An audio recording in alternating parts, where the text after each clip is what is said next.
तो hello guys, कैसे हैं आप लोग। चलिए आज की वीडियो को शुरू करते हैं। तो आज की इस वीडियो में हम लोग एईसी का पार्ट 2 करने वाले हैं। यानी कि जो आप लोगों का एईसी में हिंदी पढ़ना है उसका पार्ट 1 अपलोड कर दिया हूं और उसमें मैं सिलेबस के साथ समझाया हूं, ठीक है।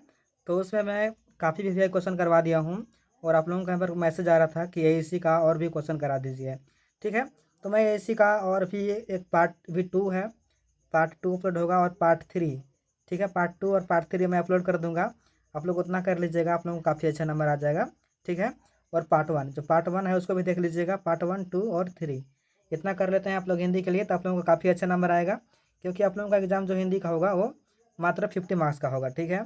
50 मार्क्स का होगा, उसमें 1 मार्क्स वाले 5 रहेंगे और 15 मार्क्स वाले यहाँ पर 5 रहेंगे। लेकिन बनाना कितना है, बनाना आप लोगों का 3 है, यानी कि 45 नंबर में हो जाएगा 50 मार्क्स वाला और 1 मार्क्स वाले 5, यानी कि 50 नंबर का आप लोगों का एग्जाम होगा सब्जेक्टिव, ठीक है। तो काफ़ी बच्चे का कमेंट आ रहा था कि आप लोगों में जो एईसी हिंदी है उसका सब्जेक्टिव एग्जाम होगा कि ऑब्जेक्टिव एग्जाम होगा। तो आप लोगों का जो एईसी हिंदी है उसका सब्जेक्टिव एग्जाम होगा, ठीक है। और प्लीज़ आप लोग का जो भी डाउट है आप लोग कमेंट में पूछिए, व्हाट्सएप में मत पूछिए, क्योंकि मेरा भी बहुत सारा काम रहता है। मैं आप लोगों को जो है कमेंट में जवाब दे देता हूँ, आप लोग व्हाट्सएप मत कीजिए, ठीक है। तो चलिए शुरू करते हैं, बस इतना ही जानकारी देना था आज की वीडियो में। तो आज की इस वीडियो हम लोग मोस्ट वीवीआई 21 मार्क्स वाले क्वेश्चन करने वाले हैं, ठीक है। सेक्शन ए में और सेक्शन बी में 15 मार्क्स वाले क्वेश्चन करने हैं, ठीक है। क्योंकि आप लोगों का हिंदी में 5 मार्क्स वाले क्वेश्चन नहीं पूछेंगे, इसलिए मैं 5 मार्क्स वाला नहीं करा रहा हूँ। तो चलिए देख लेते हैं क्या क्या क्वेश्चन है आज की इस वीडियो में। तो आज यहाँ पर देख लीजिए, जो आप लोगों का पहला क्वेश्चन है 1 मार्क्स वाला, वो क्वेश्चन क्या है कि बापू शीर्षक कविता के रचयिता कौन है। यानी कि जो आप लोगों का यूनिट 1 में पढ़ना है बापू कविता, उसके रचयिता यानी कि लेखक कौन है। तो उसका लेखक रामधारी सिंह दिनकर हैं, ठीक है। उन्होंने महात्मा गांधी के व्यक्तित्व और आदर्शों को वर्णन करते हुए कविता लिखते हैं बापू नाम से, ठीक है। तो हम लोग के यूनिट 1 में वही पढ़ना है। दूसरा क्वेश्चन क्या है कि रामधारी सिंह दिनकर को किस काव्य कृति के लिए ज्ञानपीठ पुरस्कार प्राप्त हुआ था। तो उर्वशी उर्वशी उन्होंने लिखा था, उसके लिए उनको ज्ञानपीठ का पुरस्कार वहाँ पर से सम्मानित किया गया था रामधारी सिंह दिनकर को, ठीक है। तो गाइज आज आप लोगों का आईकेएस का एग्ज़ाम बहुत अच्छा गया, इसलिए हमको काफ़ी खुशी हुई, क्योंकि मैं आप लोगों के लिए कुछ इतना हेल्प कर सका, ठीक है। क्योंकि आप लोगों का आईकेएस का और भैक का दोनों का एग्ज़ाम बहुत अच्छा गया है, और आईकेएस का तो और भी अच्छा गया है। सभी यहाँ पर बोल रहे हैं कि 45 किसी का 50 आया, किसी 49, कोई 46 बता रहा है, सभी का मतलब 40 प्लस सभी का आया है। तो मुझे यहाँ पर खुशी हुआ है, क्योंकि मैं आप लोगों के लिए इतना कुछ कर सका और आगे भी करूँगा। प्लीज़ आप लोग थोड़ा सपोर्ट कीजिएगा हमको भी। यदि वीडियो पसंद आता है वीडियो को लाइक कीजिए, अपने दोस्तों के पास शेयर कीजिए और चैनल को सब्सक्राइब कीजिए, ठीक है। मैं अपना के लिए इतना कुछ कर रहा हूँ, तो आप लोग ही थोड़ा सा मेरे लिए कुछ कर सकते हैं। बस आप लोग वीडियो लाइक कीजिए और चैनल को सब्सक्राइब कीजिए, बस इतना ही कर दीजिए आप लोग, ताकि मुझे भी मोटिवेशन मिल सके आप लोगों की वीडियो बनाने के लिए। और आप लोगों का आज का मैसेज देकर, कमेंट देकर मुझे बहुत खुशी लगा। क्यों लगा? क्योंकि आज आप लोगों का एग्ज़ाम बहुत अच्छा गया है, सभी लोग अच्छा बोल रहे हैं, थैंक यू सर, बहुत अच्छा एग्ज़ाम गया है। तो मुझे भी यहाँ पर खुशी लग रहा है आज। इसी कारण से मैं अभी वीडियो बनाने वाला नहीं था एईसी 2 का, जो आप लोगों के एईसी हिंदी है उसका वीडियो मैं सोच रहा था सुबह बनाऊंगा, लेकिन आप लोगों का मैसेज देखकर थोड़ा हमको उत्साह मिल गया, इस कारण से मैं वीडियो बना रहा हूँ, ठीक है। तो चलिए पार्ट 1 देख लीजिएगा और पार्ट 2 अभी बना रहा हूँ, उसको देख ही रहे हैं आप लोग। और पार्ट 3 है उसको भी देख लीजिएगा, ठीक है। और इसके बाद मैं एईसी जो 2 है, एईसी 2 जिसका इंग्लिश है एईसी 2 में, यानी कि जिसका एईसी में इंग्लिश पढ़ना है, उनका भी मैं वीडियो अभी तुरंत बनाऊँगा, ठीक है। तो जो इंग्लिश जी लिए हैं उनके पास भी वीडियो शेयर कर दीजिएगा इंग्लिश वाला। तो चलिए हम लोग भी तो हिंदी कर रहे हैं, हिंदी का क्वेश्चन देखते हैं। क्वेश्चन नंबर 3 क्या है कि दिनकर जी की बापू कविता में महात्मा गांधी के किन मूल्यों की प्रमुखता से चर्चा किए हैं। तो जो रामधारी सिंह दिनकर हैं उन्होंने बापू कविता के जो महात्मा गांधी की है, सत्य है, अहिंसा है और नैतिक बल है, इन 3 गुणों पर, 3 जो मूल्य है उस पर बात किए हैं बापू कविता में, ठीक है।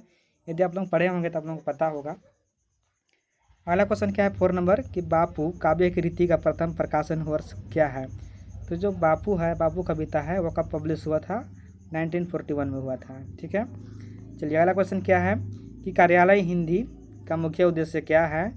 तो कार्यालय हिंदी क्या होता है, जिसको सरकारी और प्रशासनिक कार्य में हम लोग प्रयोग करते हैं, यानी कि जहाँ भी सरकारी कामकाज होता है, ठीक है, वहाँ हम लोग का प्रयोग करते हैं कार्यालय हिंदी, यानी कि ऑफिशियल हिंदी का प्रयोग करते हैं। अब लोग नाम से भी पहचान सकते हैं। अगला क्वेश्चन क्या है कि भारतीय संविधान के किस अनुच्छेद में हिंदी को संघ की राजभाषा घोषित किया गया है। तो यह जो भारतीय संविधान के अनुच्छेद 343(1) है उसमें किया गया है, हिंदी को संघ का राजभाषा घोषित किया गया है। ठीक है, किसमें किया गया है, 343 अनुच्छेद 343(1). चलिए अगला क्वेश्चन क्या है 7 नंबर की, यहाँ पर क्या है, पारिभाषिक शब्दावली की सबसे प्रमुख विशेषता क्या है।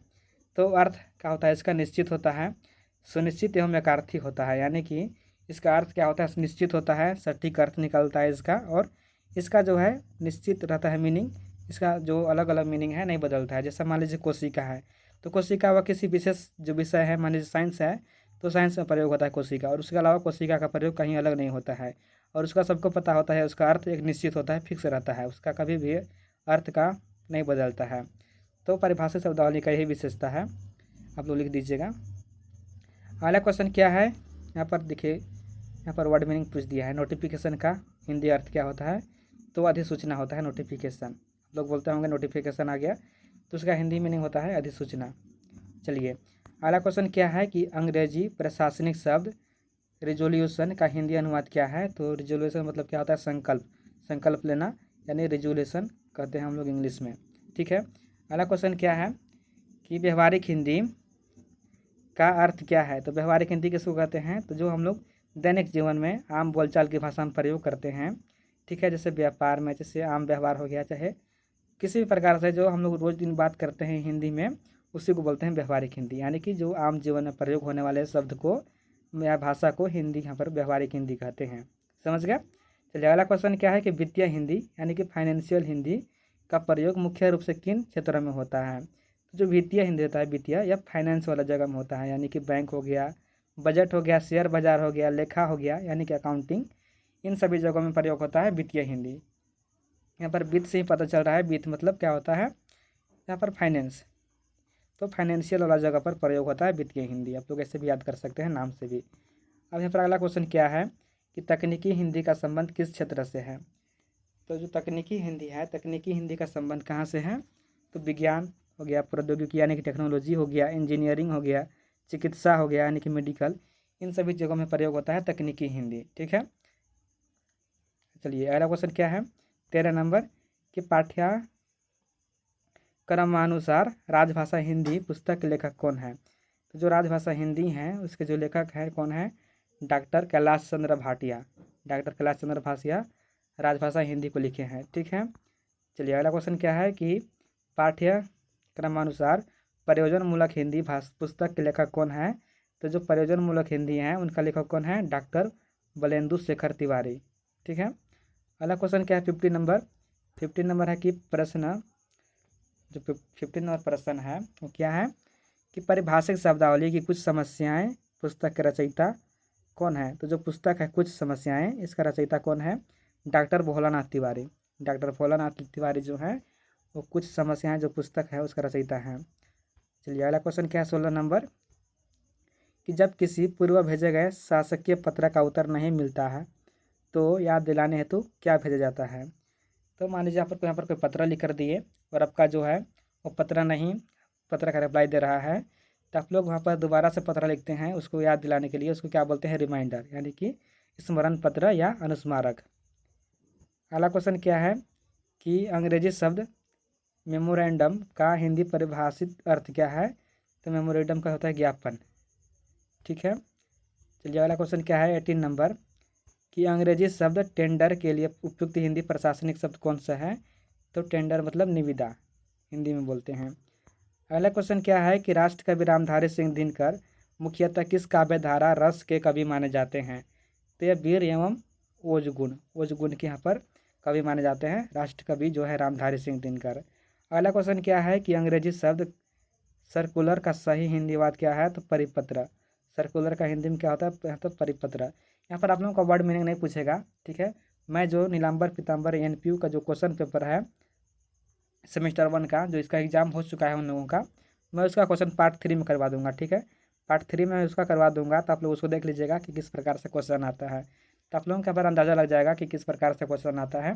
ठीक है, तो जो पार्ट 3 रहेगा, पार्ट 3 आप लोगों का रहेगा नीलांबर पीताम्बर यूनिवर्सिटी का क्वेश्चन पेपर। ठीक है, और मुझे लगता है कि आप लोगों को तैयारी नहीं हुआ है तो मैं पार्ट 4 बनाऊँगा, जिसमें मोस्ट वीवीआई 15 मार्क्स वाले क्वेश्चन रहेंगे, ठीक है। जो आप लोगों के एग्जाम में आने की फुल संभावना है, यानी कि प्रैक्टिस सेट जैसा मैं करा दूंगा पार्ट 4 में, ठीक है, यदि आप लोग कमेंट करेंगे तब, ठीक है। चलिए यहाँ पर देखते हैं 15 नंबर वाले क्वेश्चन। तो यहाँ पर देख लीजिए, जो 15 नंबर वाले क्वेश्चन है वो 10 मोस्ट वीवीआई है, ठीक है। यदि आप लोग इतना कर लेते हैं तो जिस प्रकार से सभी एग्जाम आप लोगों का अच्छा गया है, चाहे वो मेजर हो, माइनर हो, एमडीसी हो, सेक हो, भैक हो, आईकेएस हो, उसी प्रकार से आप लोगों का हिंदी का भी अच्छा जाएगा। बस आप लोग, मैं जितना क्वेश्चन कर रहा हूँ उतना क्वेश्चन आप लोग कर लीजिएगा, ठीक है। तो यहाँ पर देख लीजिए 15 नंबर वाला पहला क्वेश्चन क्या है कि राष्ट्रकवि रामधारी सिंह दिनकर कृति बापू कविता के मूल संवेदना एवं सार अपने शब्दों में स्पष्ट कीजिए। यानी कि जो यहाँ पर सीधा सीधा कह रहा क्या रहा है कि राष्ट्रकवि जो रामधारी सिंह दिनकर द्वारा लिखा गया बापू कविता है, उसमें उसका क्या कहना चाह रहे हैं, किस बारे में है, उसको लिखना है अपने शब्दों में। तो यहाँ पर चलिए देखते हैं। यहाँ पर पहले क्वेश्चन देख लीजिए आप लोग, मैं इसका आंसर नीचे दिखा दूंगा। दूसरा क्वेश्चन क्या है कि बापू कविता के आधार पर महात्मा गांधी के सिद्धांतों के वर्तमान समय में प्रासंगिकता का मूल्यांकन कीजिए, ठीक है। क्वेश्चन नंबर 3 क्या है कि कार्यालय हिंदी से आप क्या समझते हैं, इसकी प्रमुख विशेषताएं एवं महत्व पर विस्तृत प्रकाश डालिए। चलिए क्वेश्चन नंबर 4 क्या है देख लीजिए। पहले मैं क्वेश्चन दिखा दे रहा हूँ, उसके बाद आंसर भी दिखा दूंगा। तो क्वेश्चन नंबर 4 क्या है कि परिभाषिक शब्दावली से क्या तात्पर्य है, इसके निर्माण के सिद्धांतों एवं इसकी प्रमुख विशेषताओं की विवेचना कीजिए, ठीक है। क्वेश्चन नंबर 5 क्या है कि प्रयोजनमूलक हिंदी की अवधारणा को स्पष्ट करते हुए इसके विभिन्न क्षेत्र प्रशासन, वाणिज्य, विज्ञान, संचार का वर्णन कीजिए, ठीक है। अगला क्वेश्चन क्या है 6 नंबर कि वित्तीय हिंदी यानी कि फाइनेंशियल हिंदी क्या है, बैंकिंग और वाणिज्य के क्षेत्र में इसका प्रयोग और प्रमुख शब्दावली को समझाइए। सभी का आंसर यहाँ पर नीचे दिया हुआ है, पहले आप लोग क्वेश्चन देख लीजिए एक बार, उसके बाद मैं आंसर दिखा दूंगा।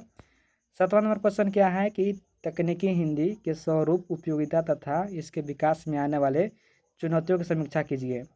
क्वेश्चन नंबर 8 क्या है कि शासकीय पत्राचार के विभिन्न रूपों जैसे अधिसूचना, ज्ञापन और अनुस्मारक को यहाँ पर 100 उदाहरण यानी कि उदाहरण के साथ समझाइए। यहाँ पर दिया हुआ है शॉर्ट में 100 उदाहरण यानी कि उदाहरण के साथ। अगला क्वेश्चन 9 नंबर क्या है कि व्यवहारिक हिंदी की क्या अवधारणा है, आम जीवन और जन संचार माध्यमों में इसकी भूमिका पर प्रकाश डालिए। और नेक्स्ट क्वेश्चन है 10 नंबर क्या है कि डॉक्टर भोलानाथ तिवारी के पुस्तक परिभाषित शब्दावली कुछ समस्याएं के आलोक में परिभाषित शब्दावली की प्रमुख विशेषताओं का विश्लेषण कीजिए, ठीक है। तो यहाँ पर क्वेश्चन देख लीजिए आप लोग, इसका आंसर देख लीजिए, नीचे आंसर दिया हुआ है। तो यहाँ पर सभी का आंसर दिया हुआ है और जिस प्रकार से मैं इसका आंसर करवाया हूँ उसी प्रकार से आप लोग एक बार पढ़ लीजिएगा, आप लोगों को याद हो जाएगा। क्योंकि जो मेरा आंसर रहता है वो अपने शब्दों में रहता है, इसको मैं खुद से तैयार करता हूँ और जो मुझे लगता है कि यह क्वेश्चन आने की संभावना है और उसी को मैं करवाता हूँ। बाकी चीज़ मैं नहीं देता हूँ आप लोगों को कि सारा चीज़ पढ़ लीजिए, ऐसा मैं नहीं करता हूँ, ठीक है। मैं जितना आप लोग पढ़ सकते हैं मैं उतना ही देता हूँ, लेकिन यहाँ पर क्वेश्चन जो रहता है वो एग्जाम में आने की संभावना रहता है। तो आप लोग मेरे से पढ़े होंगे तो आप लोगों को पता होगा, आप लोग मेजर माइनर की तैयारी किए होंगे। तो मैं शुरू से ही जब पढ़ा रहा हूँ आप लोगों को सेमेस्टर, वहाँ पर जो मेजर का एग्ज़ाम हो रहा था उसी दिन से आप लोगों को काफ़ी अच्छा यहाँ पर रिव्यू आ रहा है कि अच्छा पढ़ाते हैं, अच्छा क्वेश्चन देते हैं जो मैच हो जाता है। तो हिंदी का भी मैच होने की संभावना है, आप लोग टेंशन मत लीजिएगा, डाउट मत ही रहिएगा डाउट में क्वेश्चन मैच होगा कि नहीं होगा। बस मैं जितना आंसर दे रहा हूँ, क्वेश्चन दे रहा हूँ, सभी को कर लीजिएगा अच्छे से। क्योंकि आप लोगों का आज देखिए आज क्या तारीख है, आज 5 तारीख है और 7 तारीख आप लोगों का एग्ज़ाम है, यानी कि यहाँ पर 6 तारीख आप लोगों को समय है। 5 तारीख आज खत्म हो गया, 6 तारीख बस आप लोगों के पास समय है और 7 तारीख एग्ज़ाम है, तो आप लोगों के पास एक दिन समय है। तो ज़्यादा कुछ हम लोग मत देखिएगा क्योंकि आप लोगों का जो एग्ज़ाम होगा वो 50 मार्क्स का होगा, ठीक है। समय रहेगा 1.5 घंटा और 50 मार्क्स का एग्ज़ाम होगा, तो ज़्यादा कुछ नहीं करना है, ज़्यादा कुछ नहीं पढ़ना है। मैं जितना क्वेश्चन दे रहा हूँ उतना पढ़ लीजिएगा आप लोग, तो आप लोगों को यकीन मानिए आप लोगों को काफ़ी अच्छा नंबर आएगा। और यहाँ पर हिंदी है तो हिंदी में नंबर कटता है, क्यों कटता है, यहाँ पर एक एक वर्ड को पढ़ा जाता है, सेंटेंस देखा जाता है कि सेंटेंस सब कैसे लिखे हैं, कहीं वर्ड मीनिंग तो गलत नहीं है, यानी कि कहीं मात्रा में लगाने पर गलती कर देते हैं। मान लीजिए सरकारी लिखा हुआ है, सरकारी लिखा हुआ है तो सरकारी मान लीजिए कोई ऐसे लिख सकता है सरकारी, यहाँ पर ऐसे री कर सकता है सरकारी में, तो यहाँ पर देखिए गलत हो गया, तो यहाँ से एक नंबर कट जाता है। तो इस प्रकार से यहाँ पर वर्ड को भी देखते हैं कि कहाँ पर वर्ड गलत है। तो आप लोग कोशिश कीजिएगा अच्छे तरीके से लिखने का, क्योंकि यह जो है वो भाषा है, भाषा आप लोगों को पढ़ना है, लैंग्वेज पढ़ना है आप लोगों को, तो लैंग्वेज में हर एक चीज़ देखा जाता है, ठीक है। तो इसका नाम जो आंसर है काफ़ी लंबा है, आप लोग पढ़ लीजिएगा और इसके अलावा मैं पार्ट 3 करवा दूँगा और पार्ट 4 जो रहेगा प्रैक्टिस सेट रहेगा, पार्ट 4 प्रैक्टिस सेट रहेगा, तो उसको आप लोग कर ही लीजिएगा, ठीक है। जो इन सब के अलावा बच जाता है क्वेश्चन उसको मैं प्रैक्टिस सेट में करवा दूंगा, ठीक है। तो बस अभी आप लोग पार्ट 1 जो है आप लोग उसको पढ़िए, पार्ट 1 को पढ़िए, और पार्ट 2 जो अपलोड हो रहा है पार्ट 2 को पढ़िए। उसके बाद मैं पार्ट 3 और पार्ट 4 कल करवा दूंगा आप लोगों को, ठीक है। तो बस अभी आप लोग इतना पढ़ लीजिए, काफ़ी है इतना आप लोगों के लिए, और अच्छे से पढ़ाई कीजिए। Best of luck. आज आप लोगों का मैसेज देखकर हमको भी खुशी लग रहा है, मैं बहुत खुश हुआ हूँ कि चलिए मैं कुछ अच्छा काम कर रहा हूँ, ठीक है। तो आप लोग भी अच्छा काम कीजिए और अच्छे सोचिए दूसरों के बारे में, अच्छा कीजिएगा अच्छा होगा। तो कुछ नहीं गाइस, बस इतना ही आज की वीडियो में, फिर मिलेंगे नई वीडियो के साथ। तब तक के लिए पढ़ाई कीजिए और अच्छे से रहिए, ठीक है। स्वस्थ रहिए, सुरक्षित रहिए, और किसी प्रकार से कोई भी डाउट हो तो आप लोग व्हाट्सएप मत कीजिए, प्लीज़ कमेंट कीजिए, मैं कमेंट में जवाब दे दूँगा आप लोगों को, ठीक है गाइस। तो बस इतना ही, धन्यवाद। कैसा लगा मेरा वीडियो वो भी बताइएगा आप लोग कमेंट में।